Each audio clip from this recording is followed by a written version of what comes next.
Hello student, कैसे हैं आप लोग। उम्मीद करता हूँ आप लोग अच्छे होंगे। Myself Vinay Kumar Bin and welcome to my channel chem to by Vinay sir. आज हम डिस्कस करने वाले हैं क्लास 12th केमिस्ट्री का चैप्टर नंबर 10 बायोमोलिक्यूल के इम्पोर्टेंट एमसीक्यू पॉइंट का। कि इसमें कौन कौन से पॉइंट है जो आपको एमसीक्यू में पूछे जा सकते हैं। चलिए स्टार्ट करते हैं। इसमें सबसे पहला अगर हम बात करें, कार्बोहाइड्रेट इसमें मेजर पोर्शन है ना। तो अगर आपको हम पहले डिस्कस करने वाले हैं कार्बोहाइड्रेट के बारे में, है ना। तो यहीं से चैप्टर अपना स्टार्ट होता है, कार्बोहाइड्रेट। तो फर्स्ट ऑफ ऑल कार्बोहाइड्रेट का जो जनरल फॉर्मूला होता है तो वो आपको जानना जरूरी है। जनरल फॉर्मूला क्या होता है इसका? CXH2O और यहाँ से Y। ठीक है, एक्स एंड वाई कोई नंबर होता है, तो ये इसका जनरल फॉर्मूला है। जैसे आपने एल्केन का जनरल फॉर्मूला पढ़ा है, एल्किन का पढ़ा है, अल्काइन का पढ़ा है। वो किसी भी एल्केन को लोगे तो वेरीफाई कर रहा है उस फॉर्मूले को। इसी तरह से ग्लूकोज का भी, कार्बोहाइड्रेट का भी जनरल फॉर्मूला। जैसे अगर मैं बात करूँ ग्लूकोज का, तो ग्लूकोज का मॉलिक्यूलर फॉर्मूला C6H12O6 होता है। अगर इस फॉर्मूले में फिट करोगे आप C6 और यहाँ से H2O, इसको 6 कर दो तो वेरीफाई कर रहा है फॉर्मूले को। तो क्रोज जो होता है कार्बोहाइड्रेट होता है, इसका फॉर्मूला C12H22O11 होता है। अगर इसको इस फॉर्मूले में फिट करेंगे तो C12 और यहाँ से H2O लिख दीजिए और यहाँ पर कितना 11, ये भी वेरीफाई करा। दैट मीन्स ये जो है कार्बोहाइड्रेट। तो इसमें कुछ ऐसे कार्बोहाइड्रेट है जो इस फॉर्मूले को वेरीफाई नहीं करते, तो वही आपका एक्सेप्शनल पॉइंट है, उसी को आपको ध्यान रखना है। तो सबसे पहले आप आता है इसमें रैमनोज। ठीक है, तो दो ही एग्जाम्पल है, बाकी और होंगे केमिस्ट्री में। तो यही है रैमनोज। इसका मॉलिक्यूलर फॉर्मूला C6H12O5 होता है। ठीक है, तो ये एक कार्बोहाइड्रेट है। ठीक है, ये कार्बोहाइड्रेट है, बट ये फॉर्मूला को वेरीफाई नहीं करता। Not verify general formula. ठीक है, तो आपसे ये पूछ सकता है कौन सा कार्बोहाइड्रेट है जनरल फॉर्मूले को वेरीफाई नहीं करता। तो एक ही नाम है, दैट इज रैमनोज। आपको फॉर्मूला नहीं देगा, आपको नाम देगा, ताकि आप जो फॉर्मूला देगा आप क्रॉस चेक कर लोगे। एक पॉइंट ये एग्जाम्पल इंपॉर्टेंट है। दूसरा इसमें पॉइंट आता है कि एक और कंपाउंड है जो कार्बोहाइड्रेट नहीं है बट फॉर्मूले को वेरीफाई करता है, दैट इज एसिटिक एसिड। ठीक है, एसिटिक एसिड ये कॉमन नेम है और इसका IUPAC नेम है इथेनोइक एसिड। इसका फॉर्मूला क्या होता है? CH3COOH। इसको मैं, दो कार्बन है और हाइड्रोजन टोटल कितने हैं 4, और ऑक्सीजन कितना है यहाँ पर 2। ये कार्बोहाइड्रेट नहीं है बट फॉर्मूले देखिए वेरीफाई कर रहा है, C2H2O यहाँ से ट्वाइस कर दीजिए, बट ये क्या है? Not carbohydrate. ठीक है, तो ये दो एग्जांपल हैं। एसिटिक एसिड कार्बोहाइड्रेट नहीं है बट फॉर्मूले को वेरीफाई कर रहा है, और रैमनोज कार्बोहाइड्रेट है बट ये फॉर्मूले को वेरीफाई नहीं करता है। तो ये एक्सेप्शनल पॉइंट है, इसको थोड़ा सा ध्यान करके आप जाएंगे। ओके, चलिए नेक्स्ट अपना बात करते हैं क्लासिफिकेशन का। ठीक है, क्लासिफिकेशन ऑफ कार्बोहाइड्रेट। ठीक है, तो यहाँ से भी MCQ आते हैं पॉइंट। अगर मैं कार्बोहाइड्रेट क्लासिफिकेशन की बात करूँ तो ये 3 पार्ट में डिवाइड किया। सबसे पहला है दैट इज मोनोसेक्राइड। ठीक है, मोनोसेक्राइड क्या होते हैं? ऐसे कार्बोहाइड्रेट जो और ज़्यादा सिंपलर कार्बोहाइड्रेट में हाइड्रोलाइज नहीं होते हैं। तो टोटल नेचुरली नेचुरली कितने मोनोसेक्राइड है? टोटल 20 मोनोसेक्राइड हैं। और इसका सबसे इम्पोर्टेंट चीज़ एग्जाम्पल। तो इसके जो एग्जाम्पल होते हैं मोनोसेक्राइड के, वो कौन कौन से हैं? वो आपका ग्लूकोज है ना। कौन कौन से एग्जाम्पल है? ग्लूकोज, फ्रक्टोज और ribose. This is the example of monosaccharide. Okay, और ये सिंपलर कार्बोहाइड्रेट में हाइड्रोलाइज नहीं होते थे। इतना आपको पॉइंट इसमें ध्यान रखना है। दूसरा जो कैटेगरी आता है दैट इज ओलिगोसेक्राइड। ठीक है, ओलिगोसेक्राइड। ओलिगोसेक्राइड क्या होते हैं? ऐसे कार्बोहाइड्रेट जिनको अगर हाइड्रोलाइज करो तो 2 to 10 सिंपलर कार्बोहाइड्रेट में, ठीक है, सिंपलर कार्बोहाइड्रेट में हाइड्रोलाइज हो जाते हैं, तो उनको बोलते हैं ओलिगोसेक्राइड। और इसमें एक आता है डाइसेक्राइड। ठीक है, अंदर ही आते हैं। डाइसेक्राइड मतलब जो तो कार्बोहाइड्रेट में टूट जाए। इसके एग्जाम्पल इम्पॉर्टेंट है, एग्जाम्पल में सुक्रोज है, ठीक है, माल्टोज है एंड लैक्टोज है। ये तीन डाइसेक्राइड के एग्जाम्पल है। एनसीईआरटी में केमिस्ट्री में ये तीन दिए हैं, तो इसको आप ध्यान करके जाएंगे। और तीसरा जो कार्बोहाइड्रेट का टाइप है दैट इज पॉलीसेक्राइड, ठीक है, पॉलीसेक्राइड। तो पॉलीसेक्राइड के बारे में आपको क्या जानना है? पॉलीसेक्राइड जो होते हैं जो मोर देन 10 सिंपलर कार्बोहाइड्रेट में हाइड्रोलाइज हो जाते हैं, उसको बोलते हैं पॉलीसेक्राइड। तो पॉलीसेक्राइड के चार एग्जाम्पल हैं टोटल। तो पहला है स्टार्च, सेलुलोज, ठीक है, गम एंड ग्लाइकोजन। ग्लाइकोजन को एनिमल स्टार्च भी बोलते हैं। तो ये चार एग्जाम्पल हैं पॉलीसेक्राइड के। और ये को नॉन शुगर भी बोलते हैं क्योंकि ये नॉट स्वीट इन टेस्ट होते हैं, इसलिए इनको नॉन शुगर भी बोलते हैं। ओके, तो पॉलीसेक्राइड क्या होता है? नॉन शुगर भी बोलते हैं क्योंकि ये स्वीट टेस्ट नहीं होते हैं। नेक्स्ट इसमें एक रिड्यूसिंग शुगर आता है, तो उसके बारे में भी आप जान लीजिए। रिड्यूसिंग शुगर किसको बोलते हैं? रिड्यूसिंग शुगर किसको बोलते हैं? जो टॉलेंस एंड फेलिंग टेस्ट देते हैं, ठीक है, कौन कौन सा? टॉलेंस एंड फेलिंग टेस्ट जो देते हैं उनको बोलते हैं रिड्यूसिंग शुगर। और जितने भी मोनोसेक्राइड्स हैं, ठीक है, वो सब रिड्यूसिंग शुगर में आते हैं, ठीक है। सुक्रोज जो होता है नॉन रिड्यूसिंग शुगर, आगे हम डिस्कस करेंगे। ये पॉइंट इसमें ध्यान रखना है। इसके अलावा DLN कॉन्फ़िगरेशन भी एक छोटा सा टॉपिक है, यहाँ से एमसीक्यू उठा सकते हैं। तो DNL कॉन्फ़िगरेशन क्या होता है? बहुत सिंपल सा कॉन्सेप्ट है। अगर जैसे मान लीजिए हमने यहाँ पर एक कार्बोहाइड्रेट लिया, जैसे मान लीजिए CH2OH, यहाँ पर CHO, सेम ये भी चीज़ है CH2OH, ठीक है। अगर आपने इसमें OH को राइट साइड में रखा और H को यहाँ पर, इसमें OH को लेफ्ट साइड में, H यहाँ पर, तो अगर किसी इसको इस कंपाउंड को क्या बोलते हैं? D प्लस ग्लिसरल डिहाइड, इसको बोलते हैं L माइनस ग्लिसरल डिहाइड, ठीक है। दोनों कंपाउंड सेम है, बस यहाँ कॉन्फ़िगरेशन का डिफरेंस है। अगर किसी कंपाउंड में, जैसे ये कायरल कार्बन है क्योंकि इसे चारों एटम या ग्रुप अलग अलग है, अगर ये राइट हैंड साइड में, कायरल बॉटम से last chiral carbon OH right side, उसको D बोलते हैं। और अगर ये लेफ्ट हैंड साइड में OH की पोजीशन, उसको बोलते हैं L कॉन्फ़िगरेशन। तो ये एक दूसरे के रिलेटिव कॉन्फ़िगरेशन होते हैं, ठीक है, रिलेटिव एक दूसरे के। इनका मिरर इमेज बनाओगे तो D है तो L बनेगा और L है तो D बनने वाला है। ओके, चलिए नेक्स्ट यहाँ पर बात करने वाले हैं स्ट्रक्चरल प्रॉपर्टी, ठीक है, स्ट्रक्चरल प्रॉपर्टीज ऑफ ग्लूकोज, ठीक है। ग्लूकोज का स्ट्रक्चरल जो प्रॉपर्टी है उसके बारे में है।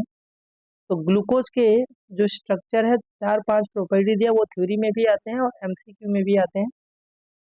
तो ग्लूकोज का जो स्ट्रक्चर होता है, यहाँ देखिए CHO, और यहाँ पर CHOH कितना होता है? 4, और यहाँ से आता है CH2OH। इसमें प्रॉपर्टी क्या क्या आपको ध्यान रखना है? सबसे पहले अगर ग्लूकोज को HI के साथ हीट करोगे, यहाँ से एन हेक्सेन का फॉर्मेशन करता है, इसका नाम है एन हेक्सेन। ये एमसीक्यू पूछ सकता है, ग्लूकोज को अगर HI के साथ, हाइड्रोजन आयोडाइड के साथ हीट करते हैं तो क्या प्रोडक्ट फॉर्म होता है? एमसीक्यू में पूछा भी है, एन हेक्सेन। दूसरी चीज है, अगर इसको हाइड्रोक्सिल अमाइन से रिएक्शन कराएंगे, हाइड्रोक्सिल अमाइन, तो यहाँ से क्या बनाएगा?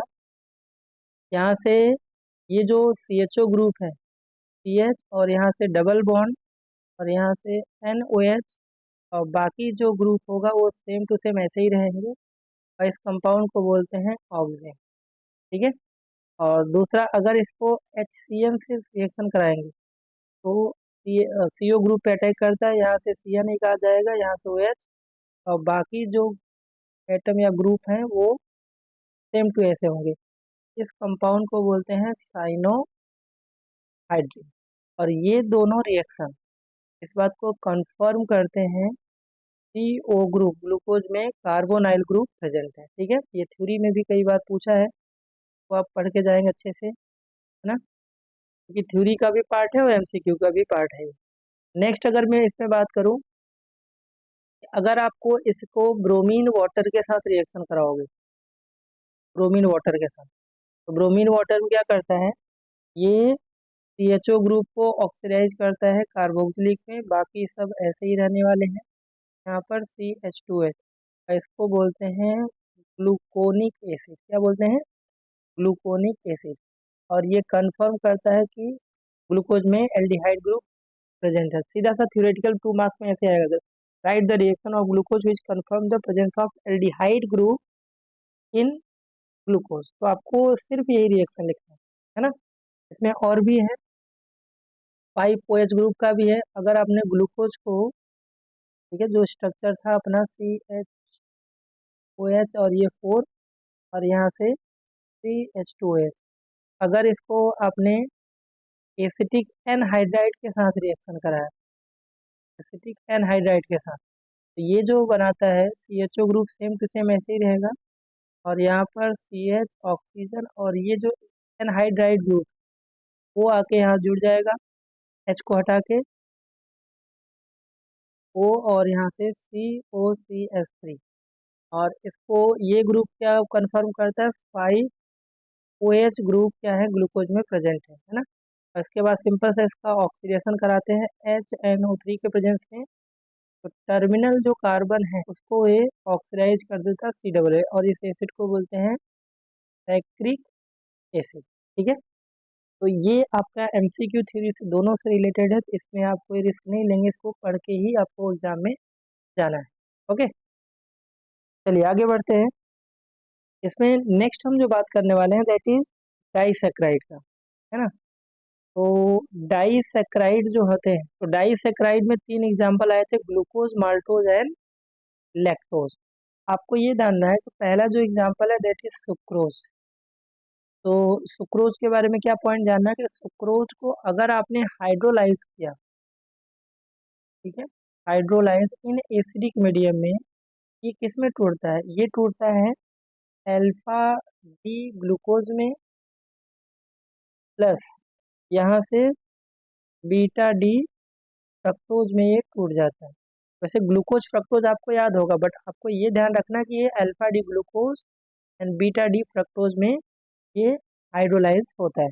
ओके, दूसरा पॉइंट ये जानना है कि इसको नॉन रिड्यूसिंग शुगर बोलते हैं। कई बार MCQ बोर्ड में पूछा है कि इसमें से नॉन रिड्यूसिंग शुगर कौन सा है, तो वो अपना सुक्रोज है, क्योंकि इसमें क्या होते हैं, फ्री एल्डिहाइड ग्रुप प्रेजेंट नहीं होते, दैट्स वाई इसको नॉन रिड्यूसिंग शुगर बोलते हैं। ठीक है, नेक्स्ट इसमें अगर बात करें, तो इसमें स्टार्टिंग में हाइड्रोलिसिस से पहले इसमें कौन सा रोटेशन होता है, डेक्स्ट्रो रोटेटरी होता है, और आफ्टर हाइड्रोलिसिस से डेक्स्ट्रो और लियो दोनों में कन्वर्ट होता है।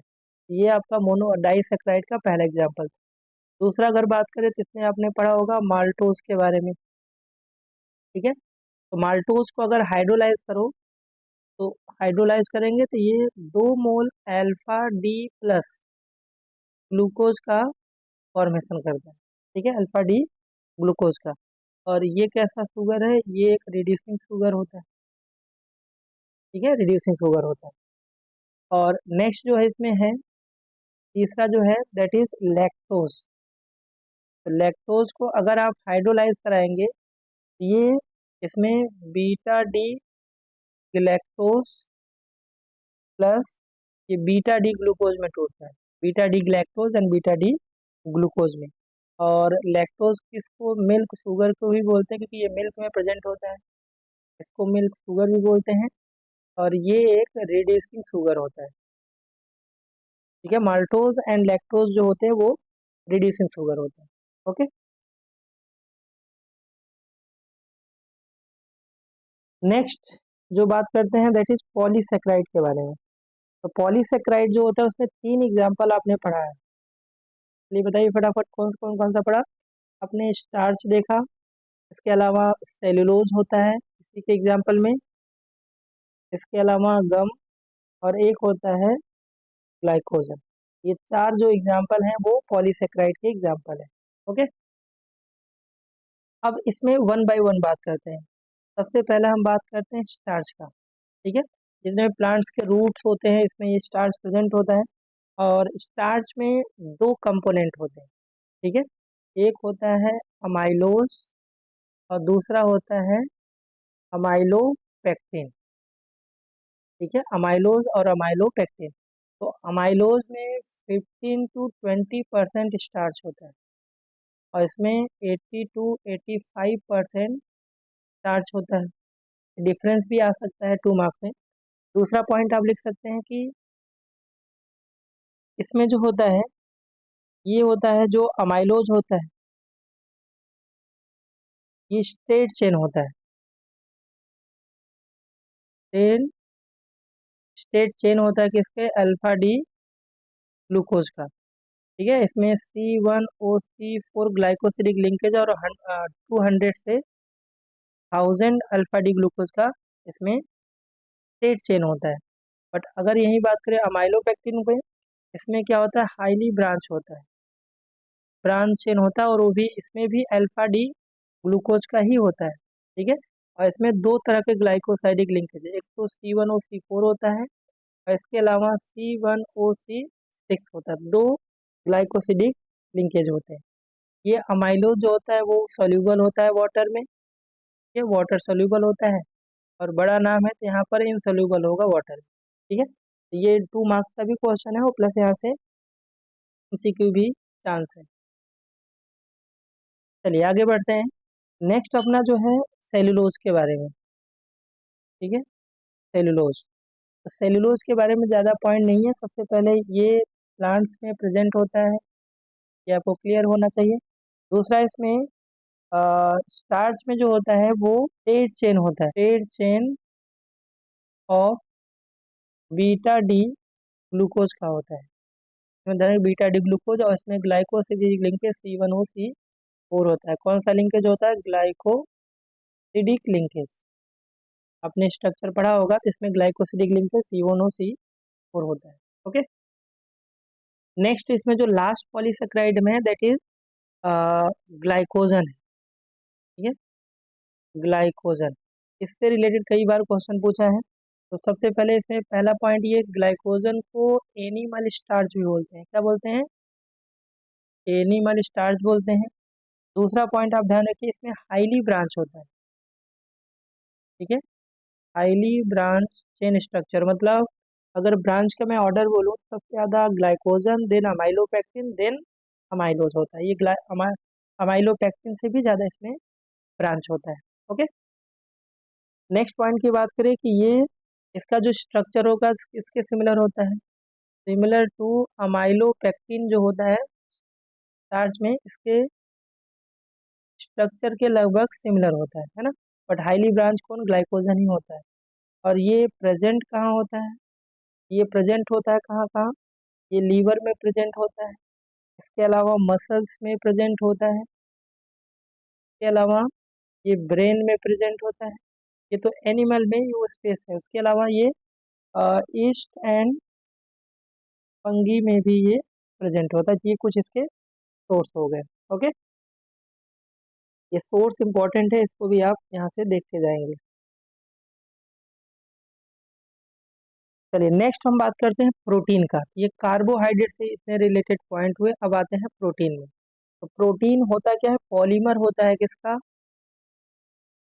Polymer of alpha amino acid.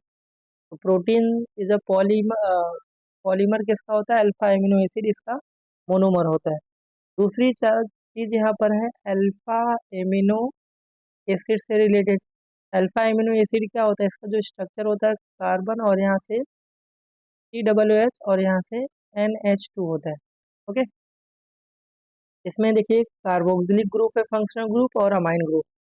तो एक है इसमें अमाइन ग्रुप और दूसरा इसमें जो फंक्शनल ग्रुप है दैट इज कार्बोक्सिलिक ग्रुप। एक हाइड्रोजन है और आर को बोलते हैं साइड चेन। ठीक है, तो अमाइन जो होते हैं वो बेसिक नेचर हो, मतलब ये H+ आयन क्या करेगा, एक्सेप्ट करेगा।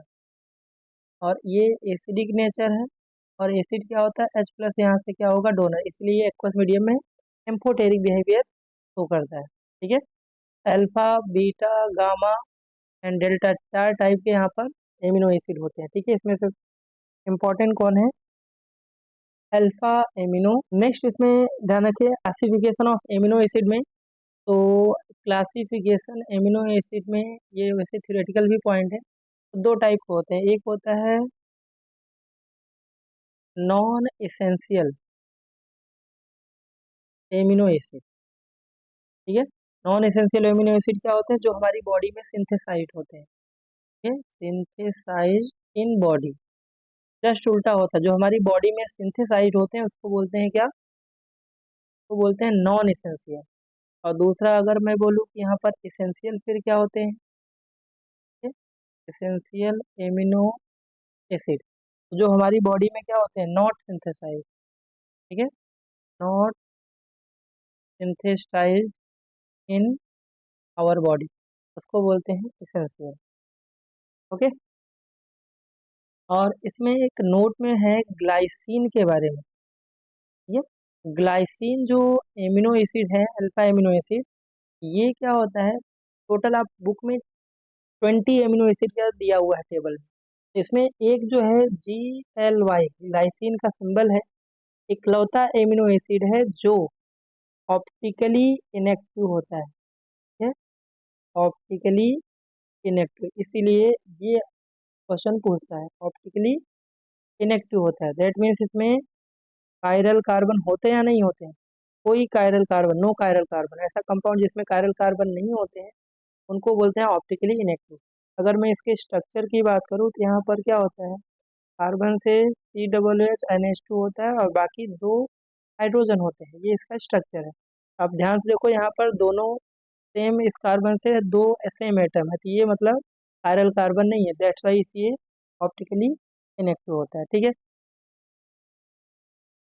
दूसरी चीज एक और पॉइंट, जितने भी प्रोटीन होते हैं उसमें कौन सा बॉन्ड होता है, उसमें होता है पेप्टाइड बॉन्ड। पेप्टाइड बॉन्ड या फिर उसको पेप्टाइड लिंकेज बोलते हैं। ठीक है, अगर दो कंबाइन होगा तो उसको डाई पेप्टाइड बोलेंगे, तीन होगा तो ट्राई पेप्टाइड बोलेंगे, और डिपेंड करता है कितने एमिनो एसिड उसमें प्रेजेंट है। ओके,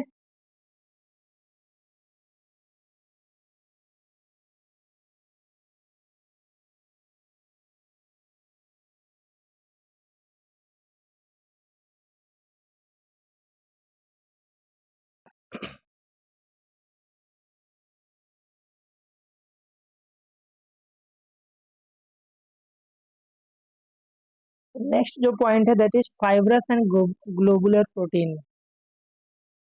ठीक है, फाइब्रस प्रोटीन एंड दूसरा है जो है that is globular protein.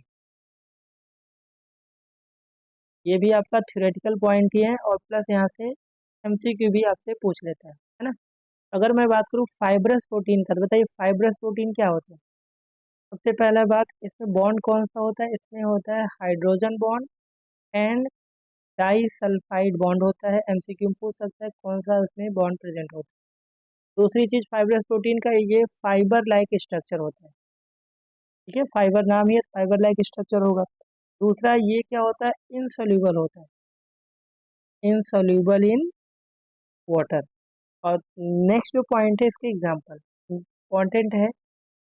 Example की बात करें, दो एग्जाम्पल NCERT में दिया है। तो पहला दिया है केराटिन।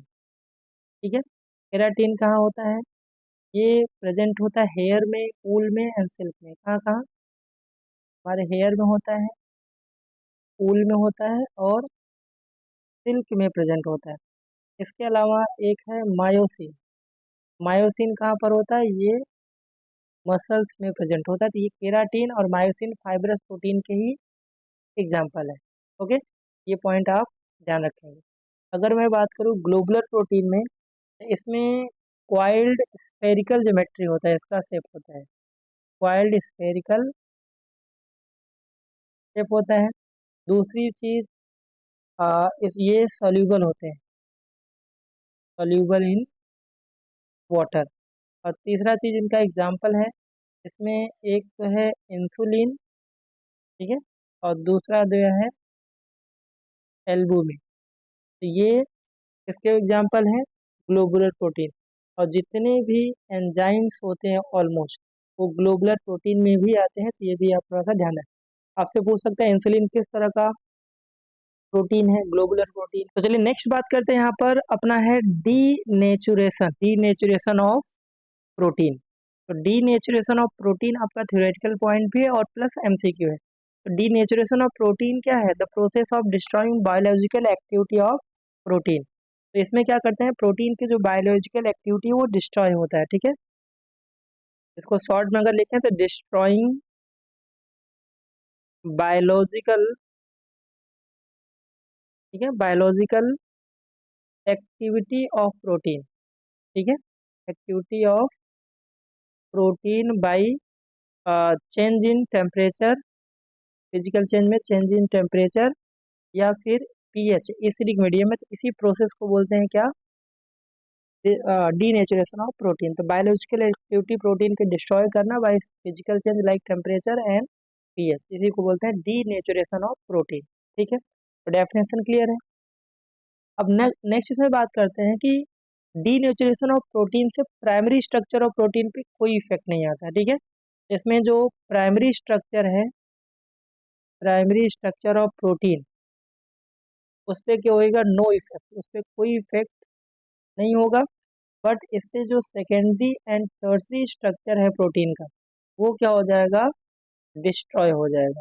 इसको आप ध्यान रखिए, आपसे एमसीक्यू में पूछ सकता है कौन सा स्ट्रक्चर चेंज नहीं होता है डीनेचुरेशन से, कौन सा स्ट्रक्चर चेंज होता है ना। इसके अलावा इसका एग्जाम्पल ध्यान रखेंगे, इसमें दो एग्जाम्पल दिया है। एक तो है coagulation of egg by boiling, एक ये इसका एग्जाम्पल है। और दूसरा एग्जाम्पल है कर्डिंग ऑफ मिल्क, कर्डिंग ऑफ मिल्क। ये दो एग्जाम्पल हैं किसके? डीनेचुरेशन ऑफ प्रोटीन के, ठीक है। तो इतना पॉइंट यहाँ से आप करके जाने वाले हैं। चलिए आगे बढ़ते हैं। नेक्स्ट अपना जो पॉइंट है वो थोड़ा बहुत एंजाइम से रिलेटेड है। तो एंजाइम क्या होते हैं, यहाँ से कुछ एमसीक्यू पॉइंट। सबसे पहले इसको एंजाइम को बायो कैटलिस्ट भी बोलते हैं। क्या बोलते हैं? बायो कैटलिस्ट, पहला पॉइंट। दूसरा, जितने भी ऑलमोस्ट ऑलमोस्ट ऑल एंजाइम, लगभग सारे एंजाइम किस कैटेगरी में आते हैं? ग्लोबुलर प्रोटीन की कैटेगरी में आते हैं। ये भी आपको अभी भी पॉइंट बताया, तो इसको भी आप थोड़ा ध्यान रखेंगे।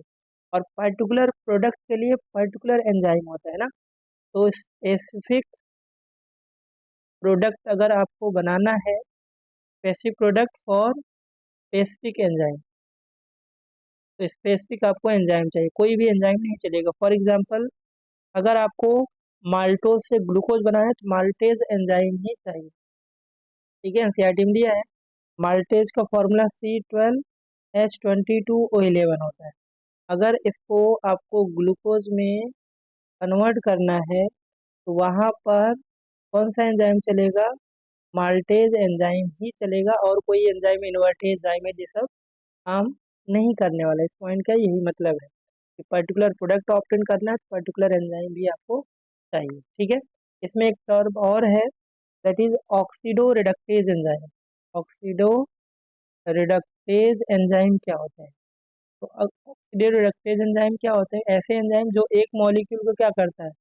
ऑक्सीडाइज करता है एक ही साथ, और दूसरे मॉलिक्यूल को क्या करता है? रिड्यूस करता है। इसको बोलते हैं oxido reductase enzyme, okay.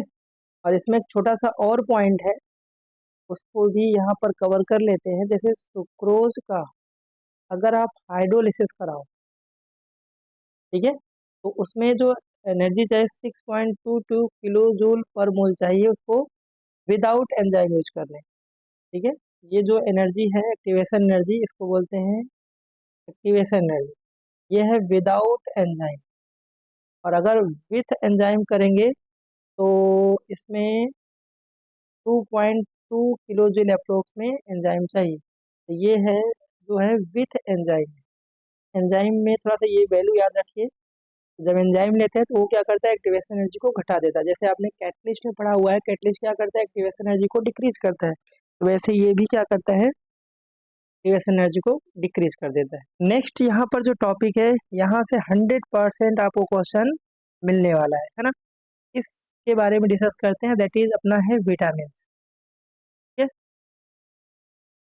Vitamin जो टॉपिक है वो हर साल एक नए क्वेश्चन यहाँ पर आता हुआ है, तो बहुत डिटेल में आप अच्छे से पढ़ के जाइए और एक क्वेश्चन आपका एमसीक्यू पक्का है।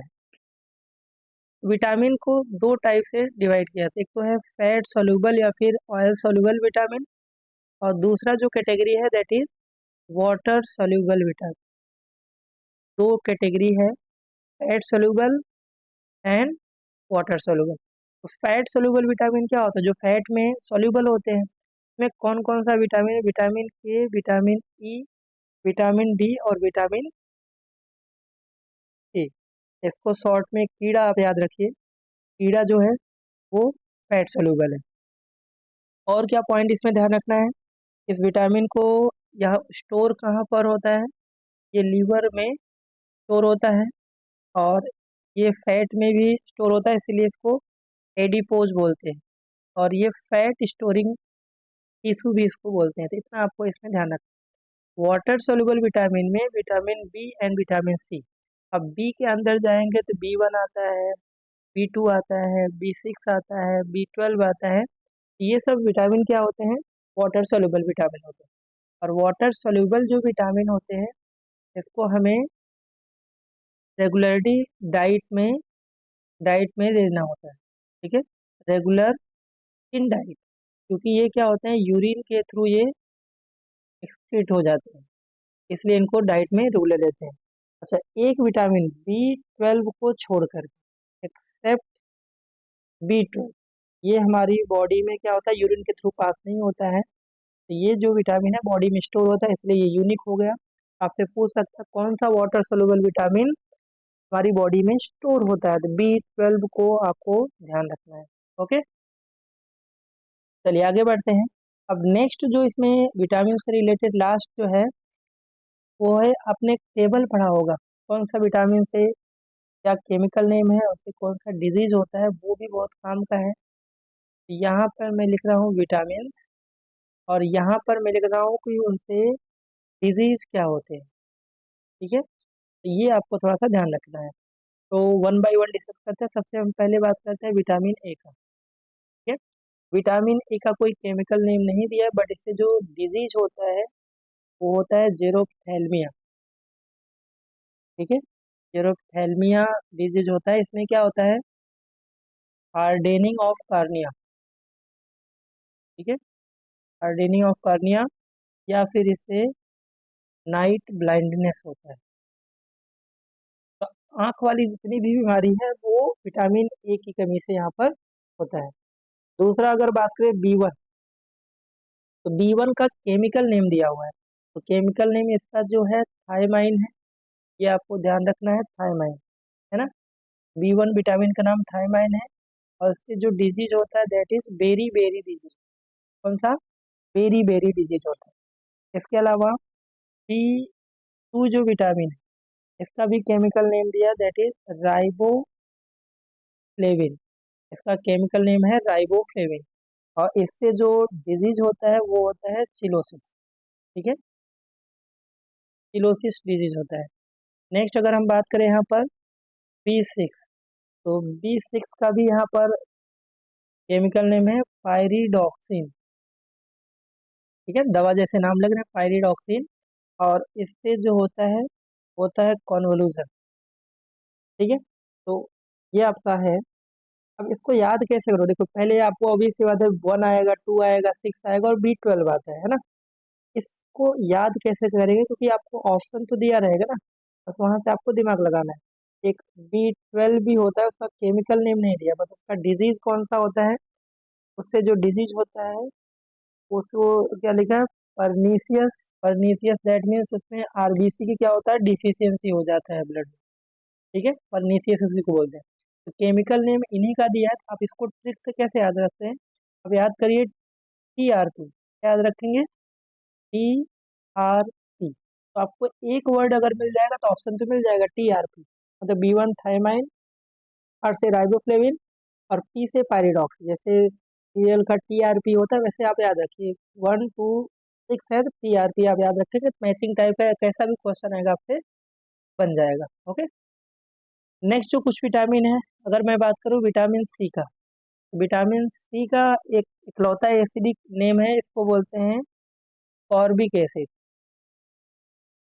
का जो केमिकल नेम है वो है स्कॉर्बिक एसिड, इकलौता एसिडिक विटामिन है इसको बोलते हैं स्कॉर्बिक एसिड। और इससे जो डिजीज होता है वो स्कर्वी डिजीज होता है, ठीक है, ब्लीडिंग होता है, ठीक है, ब्लीडिंग गम, ठीक है, स्कर्वी डिजीज होता है।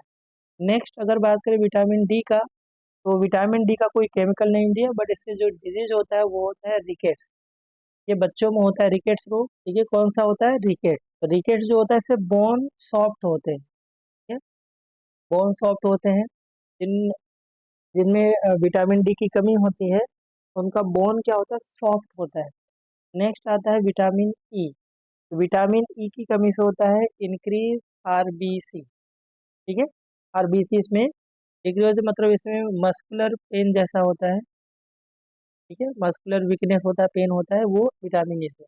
और लास्ट जो है विटामिन के, इससे क्या होगा, इंक्रीज ब्लड क्लॉटिंग टाइम, ठीक है, किसी को कट जाता है तो जल्दी ब्लीडिंग रुकता नहीं है, तो इसका मतलब उसके अंदर कौन सी विटामिन कमी, विटामिन के का। तो अगर आप इतना टॉपिक करके जा रहे हैं तो डेफिनेटली 101% आपका MCQ विटामिन से नहीं छूटने वाला, ठीक है। तो चलिए जो हमारा नेक्स्ट जो टॉपिक है DNA RNA से रिलेटेड है, तो हम बात करते हैं यहाँ पर DNA का, ठीक है, इसका पूरा नाम है डीऑक्सी राइबो न्यूक्लिक एसिड, ठीक है। तो सबसे पहला पॉइंट, इसमें जो 4 बेस होते हैं, ठीक है, 4 जो बेस होते हैं वो कौन कौन होते हैं वो इम्पोर्टेंट है। तो इसमें जो 4 बेस होते हैं AGCT, ठीक है, तो टी का मतलब होता है यहाँ पर थायमाइन, ठीक है, टी से होता है थायमाइन।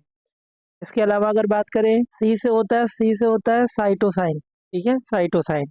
इसके अलावा जी से होता है ग्वानाइन, और ए से होता है कौन सा, एडिनाइन। ये 4 इसमें बेस होते हैं। ओके, ठीक है, तो ये 4 इसमें बेस हैं। इसके अलावा आपको क्या जानना है कि इसमें जो DNA का, इसमें शुगर मायोटी क्या होता है, वो होता है beta beta D2 T oxy ribose होता है, ठीक है, शुगर मायोटी इसमें होता है। इसके अलावा इसमें और क्या पॉइंट आपको जानना है DNA से रिलेटेड, DNA में इसमें जो ANG है, एडिनाइन एंड ग्यूनाइन, इसको बाईसाइक्लिक बेस भी बोलते हैं। क्या बोलते हैं, बाईसाइक्लिक, ठीक है, इसको बोलते हैं बाईसाइक्लिक बेस, या फिर इसको प्यूरिन बेस भी बोलते हैं। तो ये भी कई बार MCQ में पूछ चुका है कि इसमें से कौन है, ANG दोनों को बोलते हैं। इसके अलावा इसमें हाइड्रोजन बॉन्ड किसके बीच होता है, ANP एंड CNG के बीच आपस में क्या होता है, हाइड्रोजन बॉन्ड होता है। ये भी थोड़ा सा पेयर याद करेंगे, AT और CG के बीच आपस में हाइड्रोजन बॉन्ड होता है। ओके, इतना पॉइंट आपको DNA के रिगार्डिंग आपको जानना है। नेक्स्ट अगर पॉइंट की बात करें यहाँ पर RNA, तो RNA में इसका पूरा नाम क्या है, राइबो न्यूक्लिक एसिड। इसमें जो 4 बेस होते हैं AGCT, ये जो स्टार्टिंग के जो DNA वो तो सेम है, इसमें U अलग होता है जिसको बोलते हैं क्या, यूरासिल। ये DNA में नहीं होता है, ये सिर्फ RNA में होता है। और इसमें शुगर मायोटी क्या होता है, शुगर मायोटी होता है बीटा टी राइबोस, इसमें ये शुगर मायोटी होता है। इसके अलावा आपको क्या जानना है कि ये सिंगल स्टैंड होता है, और DNA कैसा था, डबल स्टैंडर्ड स्ट्रक्चर था, तो ये भी एक पॉइंट यहाँ पर है। ये होता है डबल स्टैंड हेलिक्स स्ट्रक्चर, ठीक है, तो डबल हेलिक्स होता है और ये सिंगल हेलिक्स होता है। ये भी आप पॉइंट इसमें ध्यान रखेंगे। इसके अलावा RNA की अगर मैं टाइप की बात करूँ तो RNA यहाँ पर 3 टाइप के होते हैं। एक होता है mRNA, ठीक है, दूसरा होता है tRNA, एंड एक होता है कौन सा, rRNA, ठीक है, ये 3 टाइप है rRNA। इनका पूरा नाम क्या है, M से मतलब होता है मैसेंजर, ठीक है, मैसेंजर आरएनए।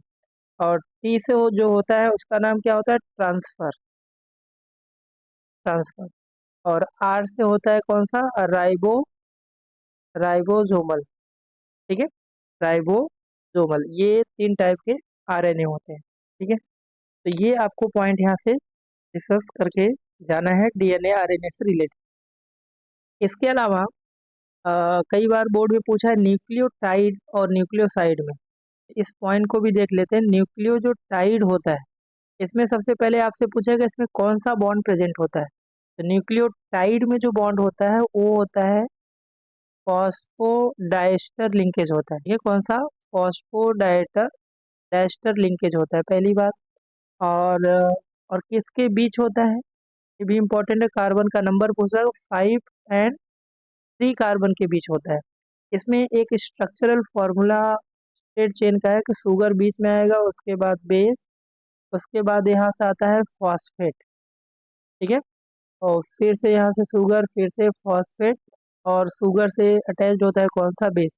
तो ये एक बार एमसीक्यू में इसका स्ट्रक्चर पूछा। ध्यान देने वाली बात ये है कि शुगर जो है देखिए बीच में आ रहा है, और इन दोनों के बीच में फॉस्फेट फॉस्फेट ऐसे कंटिन्यू आएगा, ठीक है, और बेस को टर्मिनल पोजीशन पे यहाँ पर। तो इस चैप्टर का लास्ट जो टॉपिक है दैट इज हार्मोन्स, ठीक है।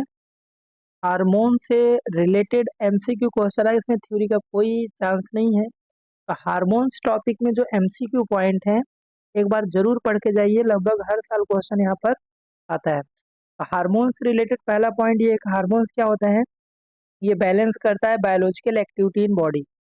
तो ये क्या करता है, balance biological activity of body को बैलेंस करता है।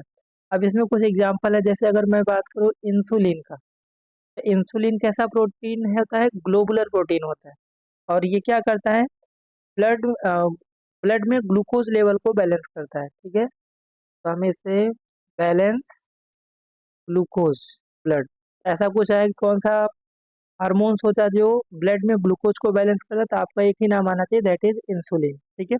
इसके अलावा जो नेक्स्ट है ग्लू ग्लूकेगॉन, ये भी एक हार्मोन्स है।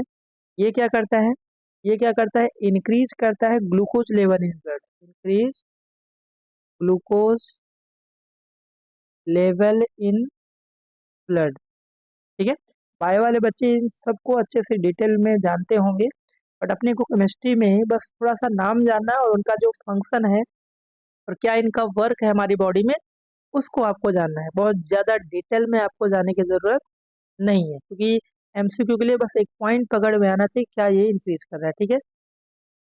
ओके, नेक्स्ट यहाँ पर बात करते हैं, 2 हार्मोन्स आते हैं, जैसे इसमें आप एनसीईआरटी पढ़ेंगे तो उसमें ये दिया हुआ है, ठीक है, इपिनेफ्रिन, ठीक है, इपिनेफ्रिन, एंड एक दिया है नॉरेपिनेफ्रिन, ठीक है। नाम भी अच्छे से नहीं लेने पा रहे क्योंकि मैं भी मैथ ही लिया हूँ। ये कुछ हार्मोन्स हैं, और ये क्या रिस्पॉन्सिबल होते हैं, रिस्पॉन्सिबल होते हैं ये, ठीक है, एक्सटर्नल एक्सटर्नल स्टिमुली, इसके लिए ये रिस्पॉन्सिबल होते हैं, ठीक है। तो ये थोड़ा जो टर्म है उसको बस एक बार ध्यान दे के जाइए, आपको ऑप्शन तो मिल ही जाएगा, है ना। अब इसमें जो नेक्स्ट आपको ध्यान रखना है, थायरोक्सिन, थायरोक्सिन जो है थायराइड ग्लैंड से ही होते हैं, ठीक है। तो थायराइड जो ग्लैंड होता है वहां से कौन सा हार्मोन रिलीज होता है, दैट इज थायरोक्सिन। तो मेरे ख्याल से ये आपने पढ़ा होगा, थायरोक्सिन थायराइड ग्लैंड से ऑब्टेन होता है, और ये आयोडीनेटेड होता है, ठीक है, आयोडीनेटेड डेरिवेटिव्स होता है, ठीक है, थायरोक्सिन, है ना। और इसमें टायरोसिन होता है, और ये अल्फा एमिनो एसिड का ही एक टाइप है, इससे रिलेटेड है। अगर थायरोक्सिन लेवल को मेंटेन करना है तो ना आयोडीनेटेड, उसमें बोलते हैं ना सॉल्ट होना चाहिए। तो अगर इंक्रीज लेवल ऑफ थायरोक्सिन हो रहा है, ठीक है, इंक्रीज लेवल ऑफ थायरोक्सिन, तो उसको बोलते हैं, उस सेंटेंस का एक नाम है, उसको बोलते हैं हाइपर थायरोक्सिडोज, ठीक है, हाइपर थायरोडिज्म, हाइपर मतलब ज़्यादा। और यहीं पर अगर आपको बोले कि लेवल उसका डिक्रीज हो रहा है, डिक्रीज लेवल ऑफ थायरोक्सिन, तो उस टर्म को क्या बोलते हैं, बस उतना जानना है, क्योंकि ऑप्शन में तो आपको दिया रहेगा जब इंक्रीज थायरोक्सिन के लेवल होगा तो उसको हाइपर लगाते हैं, बाकी यहाँ पर जो टर्म लिखा है वो चीज़ है। और अगर डिक्रीज होगा उसको बोलते हैं हाइपो, ठीक है। और इसके अलावा हाइपो मतलब लेस, आपने आइसोटोनिक, हाइपरटोनिक और हाइपोटोनिक वर्ड सुना, तो वैसे ही हाइपो मतलब कम, ठीक है। और बाकी यहाँ पे थायरोइडिज्म जो है वर्ड वो आपका रहेगा, ठीक है। ये भी पॉइंट आपका इम्पोर्टेंट है, किसको क्या बोलते हैं।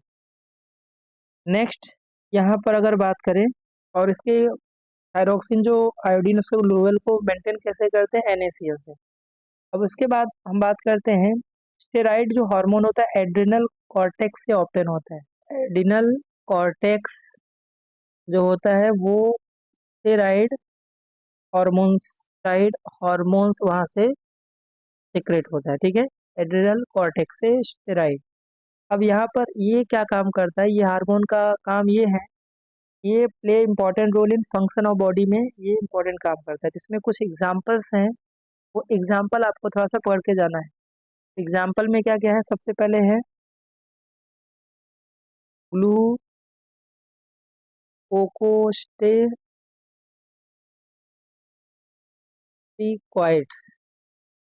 ठीक है, ये एक हार्मोन्स का नाम है, ठीक है, नाम ही अजीब है, तो ये इम्पोर्टेंट है मैथ वाले बच्चों के लिए। थोड़ा सा ये कंट्रोल क्या करता है, ये कार्बोहाइड्रेट को कंट्रोल करता है, कार्बोहाइड्रेट को कंट्रोल करता है, ऐसा नाम ही है ग्लूकोकोर्टिकॉइड्स, कार्बोहाइड्रेट के लेवल को हार्मोन्स कंट्रोल करता है।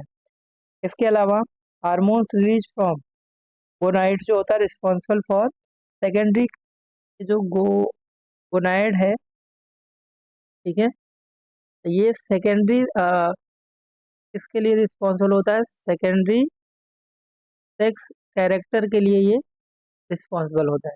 ओके, नेक्स्ट इसमें अगर बात करें जो कई बार पूछा हुआ है, एक जो हार्मोन है दैट इज टेस्टोस्टेरोन, ठीक है, टेस्टोस्टेरोन,